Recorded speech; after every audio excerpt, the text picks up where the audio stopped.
ஹரே கிருஷ்ணா கிருஷ்ணா கிருஷ்ணா ஹரே ஹரே, ஹரே ராமா ஹரே ராமா, ராமா ராமா ஹரே ஹரே. குட்டி கதைகள் 215. பகவான் கிருஷ்ணரை தேடி அலையும் ராஜா ஒருவரின் கதை காண்போம். இது கந்த புராண வர்ணனையின் பிரகாரம் உள்ளது.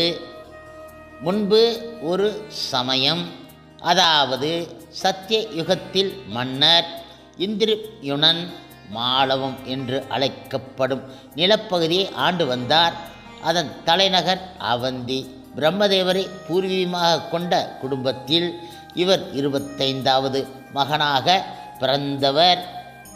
இவர் முழுமுதற் கடவுள் மற்றும் பரம புருஷ பகவான் ஸ்ரீ கிருஷ்ணரின் அவதாரமான பகவான் விஷ்ணுவின் பரம பக்தர் ஆவார். இவ்வாறாக இவரிடம் சத்குணங்கள் எல்லாம் இருந்தன. ஒரு நாள் தனது நித்திய பூஜையை முடித்த பிறகு அரசர் புரோஹித் என்ற பூஜாரியிடம் வேண்டுகோள் ஒன்றை விடுவித்தார். இந்த பூமண்டலத்தில் நான் பரபிரம்மத்தை நேருக்கு நேர் பார்க்கக்கூடிய புண்ணிய தீர்த்தத்தை தயவு செய்து கண்டுபிடியுங்கள். அரசரின் ஆணையை அடுத்து புரோஹித் தீர்த்த யாத்திரிகர் எல்லோரையும் அரண்மனையில் கூடுமாறு கூப்பிட்டார். தீர்த்த யாத்திரிகர்களே, நம்முடைய அரசர் தன் கண்களால் காணக்கூடிய பகவான் இருக்கும் இடம் ஏதாவது உங்களுக்கு தெரியுமா என யாத்திரிகள் இடம் புரோஹித் கைவணங்கி விசாரித்தார். ஒரு தீர்த்த யாத்திரிகர் ஆவலுடன் விடையளித்தார். புருஷோத்தமரின் அருளால் இந்த பூ மண்டலத்தில் உள்ள ஒவ்வொரு தீர்த்தத்தையும் நான் தரிசித்து இருக்கிறேன். தன் கண்களால் உங்கள் பிரிய அரசர் பகவானுடைய ஒப்பில்லா அழகை அள்ளி பருகக்கூடிய இடத்தை சொல்கின்றேன். பாரத வருஷத்தில் உத்தரதேசம் ஒரிசா என்ற ஓர் இடம் இருக்கின்றது. இந்த தேசத்தில் தென் கடற்கரையில் புருஷோத்தம சேத்திரம் இருக்கின்றது. அங்கே இருந்து ஒருவர் எல்லா பக்கமும் அடர்ந்த காடுகள் சூழ்ந்த ஒரு கம்பீரமான நீல மலையை பார்க்க முடியும். அந்த மலை உச்சியில் கல்பவடம் என்ற ஒரு அடர்ந்த ஆலமரம் இருக்கின்றது. இந்த மரத்திற்கு மேற்கே ரோகிணி குண்டம் என்ற ஒரு அழகான குளம் இருக்கின்றது. புனித நீராடலுக்கு தகுந்தது. இந்த அமிர்தம் போன்ற ரோகிணி குண்டத்தின் நீரை யார் தொட்டாலும் அவர் உடனே விடுதலை பெற்று விடுவார். இந்த தீர்த்த யாத்திரிகர் நீலமலையின் பெருமையை விவரித்து கொண்டே போனார். இந்த குண்டத்தின் கீழ்க்கரையில் புருஷோத்தமரான வாசுதேவர் மூர்த்தியாக வீற்று இருக்கின்றார். அவருடைய உன்னத உருவம் கோமேதகம் என்ற நீலக்கல்லால் ஆனது.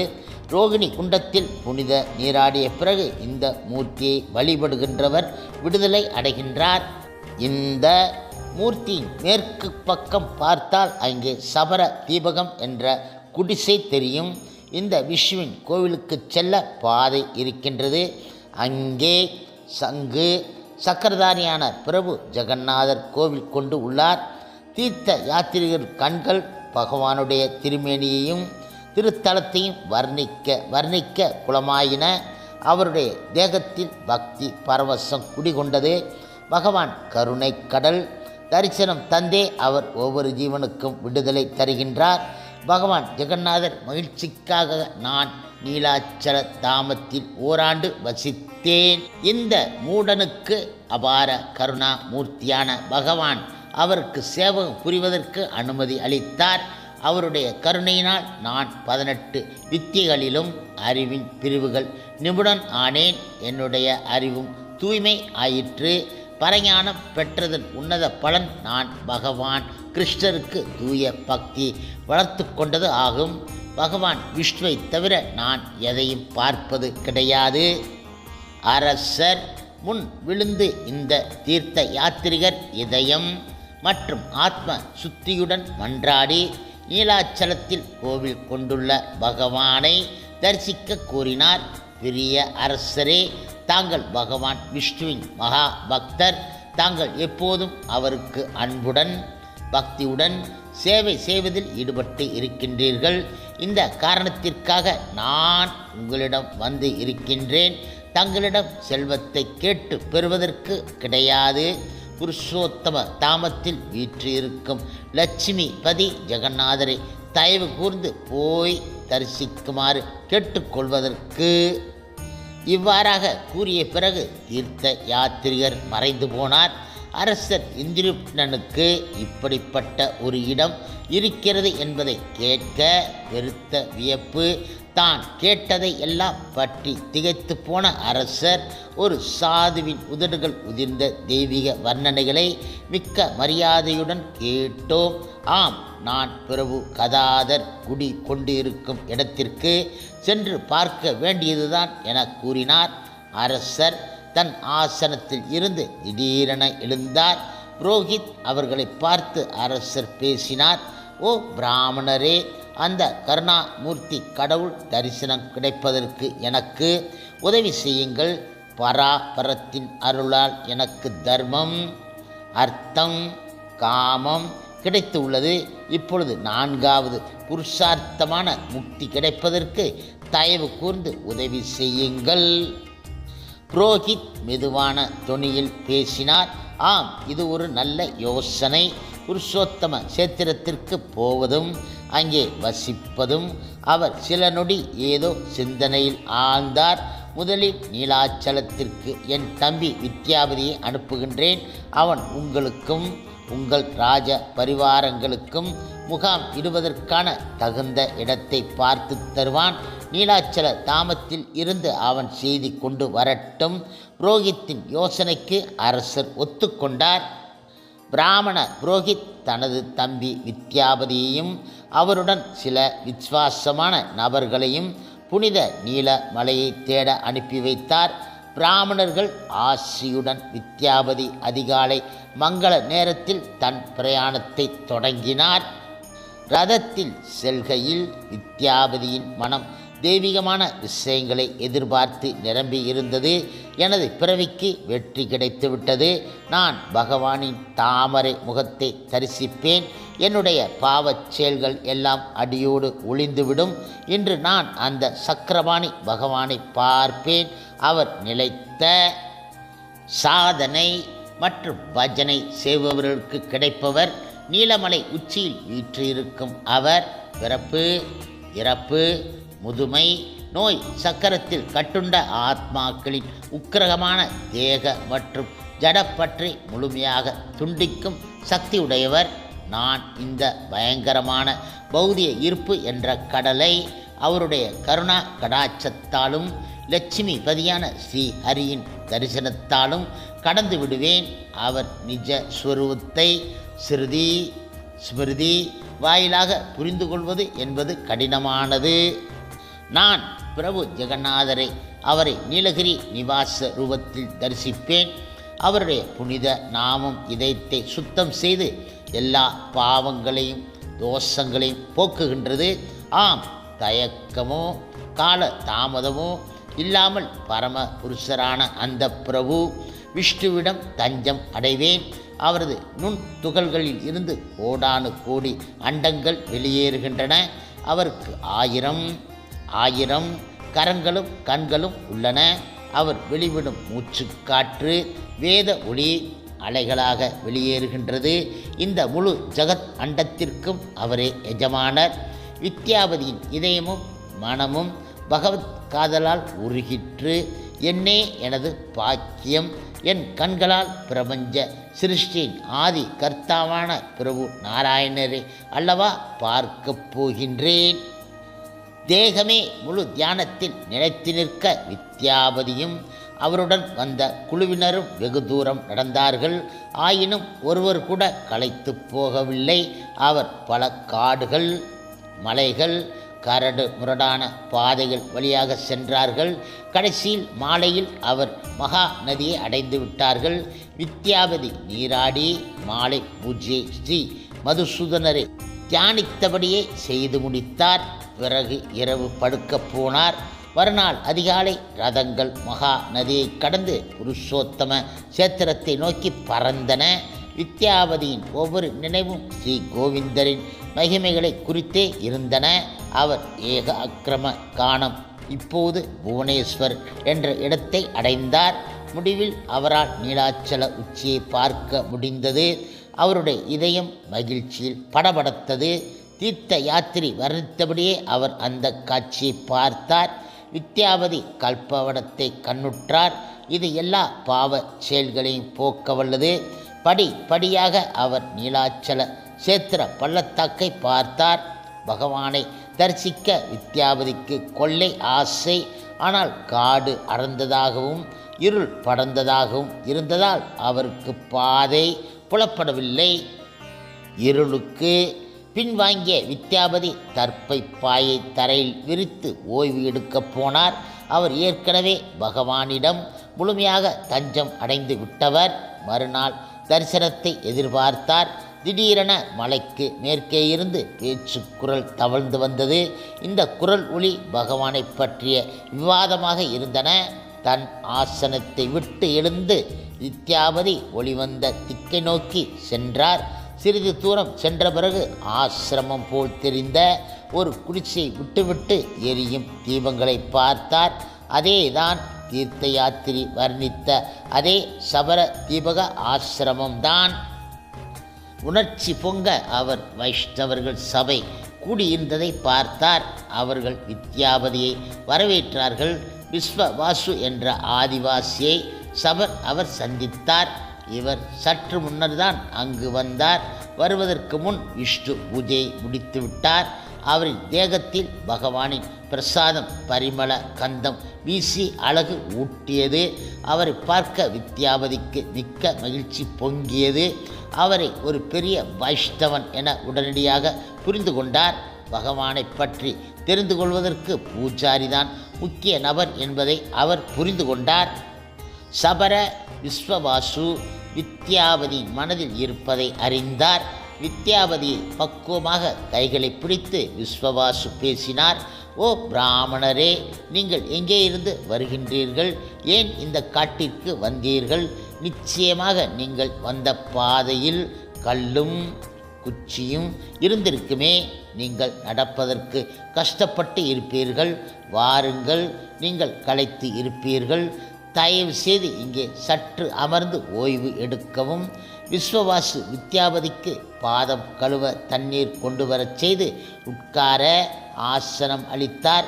வித்யாபதிக்கு விஸ்வவாசு பிரசாதம் தயாரிக்கப் போனார். ஆனால் வித்யாபதியின் ஆழ்ந்த விருப்பமான பகவானை தரிசிப்பது என்பதே அவர் பட்ட ஒரே விசாரம். எனக்கு பழங்களோ சமைத்த உணவோ தேவை கிடையாது. நான் எந்த நோக்கத்திற்காக வந்தேனோ அதை நிறைவேற்றுங்கள். வித்யாவதி தன் ஆசனத்திலிருந்து எழுந்தார். மாளவ அரசரின் ஊழியரான புரோஹித் அனுப்பிய பிரதிநிதி நான் இங்கே விஷ்ணுவை தரிசிக்க வந்து இருக்கின்றேன். அரசர் இப்போது உபவாசம் அனுஷ்டித்து வருகின்றார். பகவானை பற்றிய தகவலை நான் திரும்பி கொண்டு வந்த பிறகே அவர் தன் உபவாசத்தை முடித்து கொள்வார். ஒதுக்க ஒரு நொடி கூட கிடையாது. கால தாமதம் இன்றி பகவானை தரிசிக்க தயவு செய்து ஏற்பாடு செய்யுங்கள்.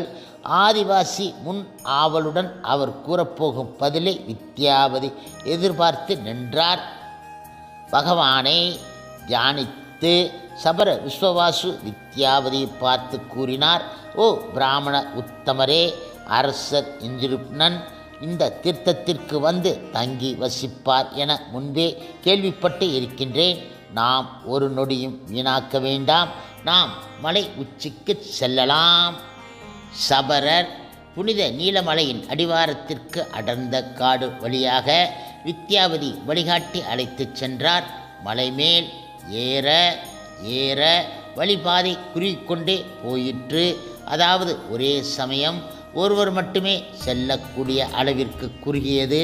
பாதையில் முட்கள் பரவி இருந்தன. இரவின் இருள் கண்ணை மேலும் குருடாக்கியது. வித்யாபதி சபர விஸ்வவாசுவின் குரலை கேட்டுக்கொண்டே தடுமாறி சென்றார். இரவு வெகு நேரம் நடந்த பிறகு அதிகாலையில் இருவரும் ரோகிணி குண்டத்தை அடைந்து விட்டார்கள். ஆதிவாசி விஸ்வவாசு பேசினார். ஓ அந்தன உத்தமரே, இதுதான் ரோகிணி குண்டம். இந்த பிரபஞ்சத்தில் உள்ள நீர் நிலைகளுக்கெல்லாம் ஆதி மூலம். மகா பிரளய காலத்தில் பஞ்சபூதங்களும் இங்கே இருந்து உற்பத்தியாகி இங்கேயே சங்கமிக்கின்றன. தீர்த்தங்களுள் இது மிக மிகச் சிறந்தது. இங்கே நீராடும் மக்கள் வைகுண்டம் செல்வதற்குரிய தகுதியை பெறுகின்றார்கள். இந்த தீர்த்தத்தின் கீழ்கரையில் கல்பவடம் எனப்படும் ஆலமரத்தை நீங்கள் பார்க்கலாம். இந்த மர நிழலில் ஓய்வு எடுப்பவருக்கு ஒரு பிராமணரை கொன்ற பாவம் தீர்ந்துவிடும். இந்த குளத்திற்கும் மரத்திற்கும் நடுவில் தோப்பு ஒன்று இருக்கின்றது. அங்கே வேதாந்தம் மூலம் வெளிப்படுத்தப்படும் பகவான் விற்று இருக்கின்றார். அங்கே தயவு செய்து போய் முழுமுதற் கடவுளை தரிசிக்கவும். அவரை தரிசிப்பதால் பாவச் செயல்களின் அனைத்து பின் விளைவுகள் இருந்து விடுதலை அடையலாம். நீங்கள் மீண்டும் இந்த சம்சார சாகரத்தில் விழ மாட்டீர்கள். வித்யாபதிக்கு படபடப்பு ஏற்பட்டது. கவனமாக ரோகிணி குண்டத்தில் நீராடிய பிறகு அவர் தன் குருவை நினைத்தார். கோவிலுக்குள் பகவானை தரிசிப்பதற்காக நுழைந்தார். தரையில் விழுந்து வணங்கி இதயபூர்வமாக ஸ்தோத்திரம் செய்து மூர்த்தியின் முன் அமர்ந்து வித்யாபதி ஹரே கிருஷ்ண மகா மந்திரத்தை ஜபித்தார். தன் வாழ்க்கையில் இத்தகைய பிரமானந்தத்தை அவர் இதுவரை அனுபவித்தது கிடையாது. சிறிது நேரம் கழித்த பிறகு வித்யாபதி வெளியே வந்தார். பவித்திரமான ஆலமரத்திற்கு பக்கத்தில் விஸ்வவாசு உட்கார்ந்து இருப்பதை அவர் பார்த்தார். அந்த மூர்த்தியை தரிசித்து தாங்கள் தங்கள் வாழ்க்கையை வெற்றியாக்கி கொண்டு விட்டீர்கள் என ஆதிவாசி அவரை பாராட்டினார். நீங்கள் இப்போது களைத்து போய் இருக்கின்றீர்கள். பொழுது சாய்ந்து விட்டது. விரைவில் இருள் சூழ்ந்துவிடும். இங்கே துஷ்ட மிருகங்கள் சஞ்சரிக்கின்றன. இருட்டுவதற்கு முன்பாக நாம் ஆசிரமத்திற்கு போய் விட வேண்டும் என விஸ்வவாசு அவரிடம் எடுத்து கூறினார். ஆசிரமம் வந்து சேர்ந்த பிறகு வித்யாபதிக்கு ஆதிவாசி விஸ்வவாசு பிரசாதம் அளித்து நன்கு உபசரித்தார். ஏகபோகமான பிரசாத வகைகளை பார்த்த வித்யாபதி அசந்து போனார். அரசர் மாளிகையில் ஊழியன் என்ற விதத்திலும் கூட அவர் இத்தகைய சுவையான பதார்த்தங்களை உண்டது கிடையாது. தன்னுடைய ஆவலை கட்டுப்படுத்த முடியாத அவர் ஆதிவாசியிடமே எங்கே இருந்து இத்தகைய திவ்ய பிரசாதம் கிடைத்தது என்பதை கேட்டே விட்டார். ஆதிவாசியின் உதட்டில் ஒரு மர்ம குறுநகை நெளிந்தது. இந்திரன் மற்றும் பிற தேவர்கள் இங்கே எப்போதும் வந்து பகவானை வழிபடுகின்றார்கள். மூர்த்தியின் முன்பு அவர்கள் ஜபித்து ஆடுகின்றார்கள். நீங்கள் உண்ணும் பிரசாதம் ஸ்ரீ ஜெகநாதரின் திவ்ய பிரசாதம். இந்த பிரசாதத்தை போற்றி மதிப்பதன் மூலம் நாம் முப்பு மற்றும் வியாதி தொல்லையில் இருந்து விடுபடுகின்றோம். பரமபுருஷனின் பிரசாதத்தை பணிவுடனும் பக்தியுடனும் ஏற்பதனால் ஒருவர் விடுதலை பெறுகின்றார். பகவானுடைய பிரசாதத்தை பற்றிய மகத்துவத்தை கேட்டதும் வித்யாபதியின் ரோமங்கள் விரைத்து நின்றன. அவர் கண்கள் ஆனந்த கண்ணீர் துளிகளை சிந்தின. அவர் தன்னை மிக மிக பாக்கியவனாக நினைத்து கொண்டார். பிறகு அவர் ஆதிவாசிகளின் பெரும் பேற்றை பற்றி நினைத்தார். தினந்தோறும் பகவானை தரிசித்தவர்கள் அல்லவா அவர்கள். இதற்குள் வித்யாபதி ஆதிவாசி விஸ்வவாசுடன் சிநேக பந்தத்தை ஏற்படுத்தி கொண்டு அவருடனே அங்கே தங்க விரும்பினார். வித்யாபதி கூறினார், என் பிரிய நண்பா, இங்கே அரசர் வந்து வசிப்பார். அவருக்கு பகவானுக்கு ஒரு மகத்தான கோவிலை கட்டுவதற்கு விருப்பம். பகவானின் நித்திய பூஜைக்காக அரசர் ஒரு விரிவான ஏற்பாட்டை செய்வார். ஆம், நான் வெகு நாட்கள் முன்பே கேள்விப்பட்டு இருக்கின்றேன். இது ஒரு பழைய விஷயம்தானே என ஆதிவாசி மூச்சு விட்டார். அரசர் இந்திரப்னன் இங்கே வருவார் என கேள்விப்பட்டு இருக்கிறோம். ஆனால் ஒரே பிரச்சனை என்னவென்றால் அவர் இங்கே வரும்போது அவரால் பகவானை தரிசிக்க முடியாது. தரு பிரம்மா யமராஜனிடம் ஒரு வாக்குறுதியை அளித்தார். பகவான் பொன்னிற மணலில் புதைந்து பார்வையில் இருந்து மறைவார் என. இவ்வாறு ஆதிவாசி கூறினார். வித்யாபதி ஏக்க பெருமூச்சு விட்டார். விஸ்வவாசு கூறினார், நீங்கள் பகவானை தரிசித்தது நீங்கள் செய்த புண்ணியம். அரசர் இந்திரபுரன் இங்கே வரும்போது பகவான் அரசரின் பார்வைக்கு தெரிய மாட்டார். தன்னால் பகவானை தரிசிக்க முடியாததை நினைத்த அரசர் உண்ணாவிரதம் இருந்து உயிர் இழக்க முற்படுவார். பகவான் பக்த வச்சலன் ஆனதால் சங்கு சக்கரம். கதா பாணியான அவர் அரசரின் கனவில் தோன்றுவார். 4 மரத்தால் செதுக்கிய மூர்த்திகளாக எப்படி தான் தோன்றுவேன் என அவர் கூறுவார். பிரம்மதேவர் இந்த மூர்த்திகளை பிரதிஷ்டை செய்ய அரசர் இந்திரன் அவற்றை வழிபடுவார். இப்படியாக தொடர்ந்து மனம் திறந்து பேசிக்கொண்டே வித்யாவதியும் விஸ்வவாசும் மிருதுவான இலைகளை கொண்ட மெத்தென்ற படுக்கையை தயாரித்து ஓய்வு எடுத்து கொண்டார்கள். மறுநாள் காலை குளித்த பிறகு வித்யாவதி பிரபு மாதவனுக்கு தண்டம் சமர்ப்பித்து வணங்கினார். தன் கடமையை உணர்ந்த அவர் அரசர் வசிப்பதற்காக ஒரு நல்ல இடத்தை தேர்ந்தெடுத்தார். பிறகு வித்யாவதி விடைபெற்று அவந்திபுரத்தை நோக்கி திரும்பினார். நீலாச்சல தாமத்தை விட்டு செல்வதற்கு முன்பாக வித்யாவதி புருஷோத்தம சேத்திரத்தை வலம் வந்தார். மாலை அவர் அவந்திபுரத்தை அடைந்தார். அருள்மிகு பகவானை தரிசித்த பிரமானந்தத்தில் அவருக்கு களைப்பு தெரிய கிடையாது. இப்பொழுது வித்யாவதி நகர வாசலுக்குள் நுழையும் முன்பே அரசர் இந்திரனுக்கு பகவானின் இருப்பிடத்தை முன்னால் சென்ற கோஷ்டி கண்டுபிடித்து விட்டது என்ற தகவல் கிடைத்து அவர் மகிழ்ந்தார். தேஜஸ் பொருந்திய வித்யாவதி விஸ்வவாசு கொடுத்த மலர் மாலையுடன் அரசனிடம் நெருங்கி சென்றார். அரசர் தன் தொண்டனை வரவேற்பதற்காக எழுந்து நின்றவர் பக்தி பரவசத்தில் மயங்கி விழுந்தார். உணர்ச்சி பொங்கிய குரலில் அவர் பேசினார். இந்த மலர் மாலையை பார்த்ததாலே இன்று என் பிறவி பயனை நான் அடைந்து இருக்கின்றேன். பகவானுடைய பிரசாதமாகிய இந்த மாலை மூலமாக மாதவனையே தரிசிக்கின்றேன். இந்த மாலைக்கு நான் என் பணிவான வணக்கத்தை செலுத்துகின்றேன். தன்னிடம் சரண் அடைந்த பக்தனுக்கு பகவான் அளித்ததாயிற்றே இது. இந்த மாலை பிரபஞ்சம் முழுவதையுமே விடுவிக்கும் சக்தி படைத்து விட்டது. அரசர் தன் இதயத்தில் கடவுள் காதல் பொங்கி எழுவதை உணர்ந்தார். ஓ என் பகவானே, என்னை விடுவியுங்கள். நான் என்னுடைய வந்தனத்தை உங்களுக்கு மீண்டும் மீண்டும் செலுத்துகின்றேன். கண்களில் நீர் சொரிய அரசர் தரையில் விழுந்து தன் வணக்கத்தை செலுத்தினார். அவருடைய தேக ரோமங்கள் குத்திட்டு எழுந்தன. வித்யாவதி கை தாங்களாக அரசரை தூக்கி நிறுத்தி அவருடைய கழுத்தில் மாலையை போட்டார். இந்த திவ்ய நறுமணம் வீசும் மாலையை அணிந்ததாலே ஏதோ பகவானே தன் இதயத்திற்குள் நுழைந்து விட்டதாக அரசர் உணர்ந்தார். இதற்குள்ளாக பல கிரகஸ்தர்கள், பிரம்மச்சாரிகள், சந்நியாசிகள் அரசரை சூழ்ந்து நின்றார்கள். அரசருடைய தூய்மையான பக்தியால் உண்டான திவ்ய சூழ்நிலையில் ஒவ்வொருவரும் மிதந்தார்கள். பிற பாண்டித்துவம் பெற்ற பிராமணர்கள் உடன் சேர்ந்து அரசர் வித்யாவதியை வணங்கி தன் அரியாசனத்திற்கு எதிராக அவருக்கு ஒரு ஆசனத்தை அளித்தார். மிகுந்த கண்ணியத்துடன் அரசர் வித்யாவதியிடம் சேமநலம் விசாரித்தார். வித்யாவதி மேலும் ஆர்வத்துடன் புருஷோத்தம சேத்திரத்தின் மகிமையை பற்றி பேச விரும்பினார். தனக்கு ஏற்பட்ட அனுபவம் மற்றும் நினைவின்படி தான் புனித தலத்திற்கு சென்று இருந்தபோது நிகழ்ந்தனவற்றை அவர் தெள்ளத் தெளிவாக வர்ணித்தார். வித்யாவதியின் துதிபால் மயல் கொண்ட நிலையில் சபையோர் எல்லோரும் அந்த பிராமணரின் வார்த்தை அமிர்தத்தை பருகினார்கள்.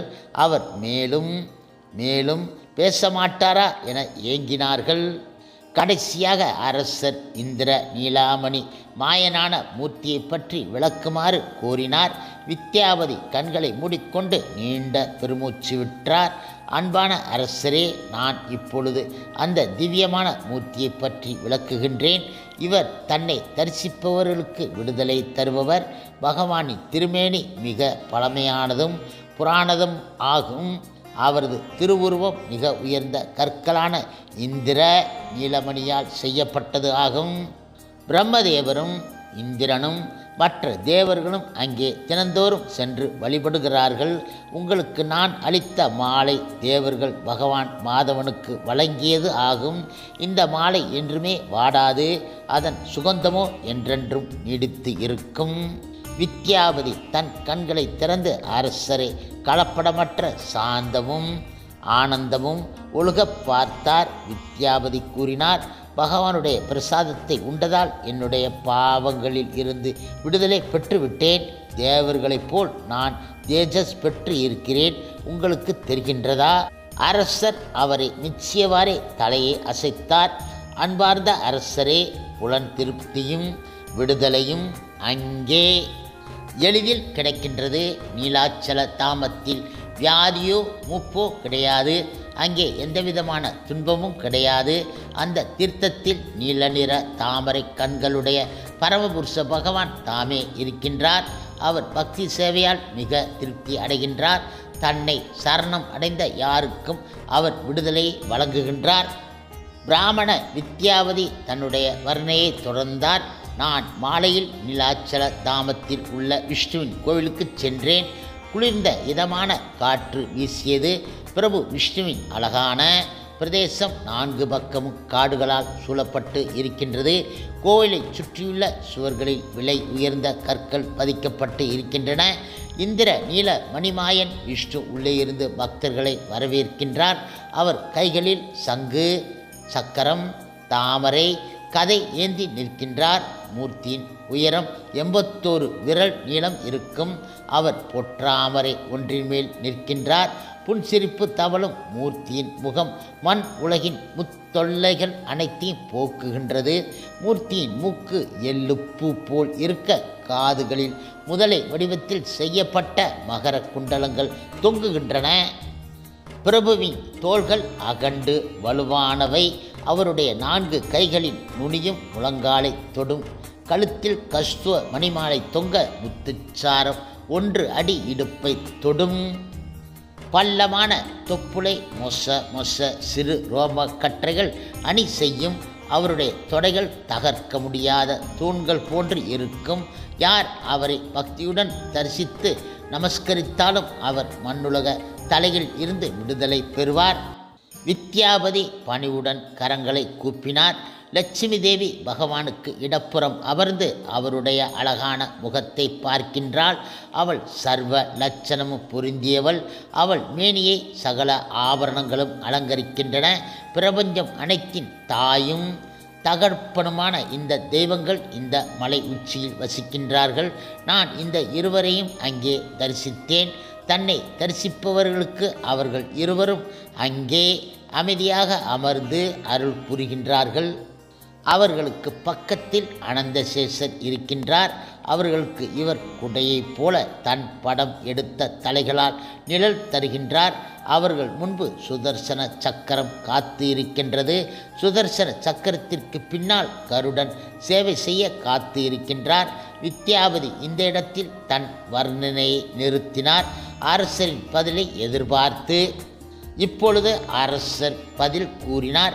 பகவான் மற்றும் அவருடைய நீலாச்சல தாமத்தை பற்றிய மகத்துவத்தை கேட்ட நான் சித்த சுத்தி அடைந்து விட்டேன். நான் அங்கே சென்று ஒரு பெரிய வைபோகமான பட்டணத்தை நிர்மாணிப்பேன். பகவானுடைய சந்தோஷத்திற்காக நான் 100 அஸ்வமேத யாகங்களை நடத்தி லட்சக்கணக்கில் பூஜைகள் செய்து சேவை செய்வேன். விரதங்கள் மற்றும் சாஸ்திர சம்பிரதாயங்கள் கூறும் அனுஷ்டானங்களை செய்து நான் பகவானை திருப்தி அடையச் செய்வேன். சீரழிந்த ஆத்மாக்கள் மீது பிரபு நாராயணர் கருணை புரிவார் என்றார் ராஜா. ஹரே கிருஷ்ணா. சில பிரபுபாதருக்கு ஜெய்.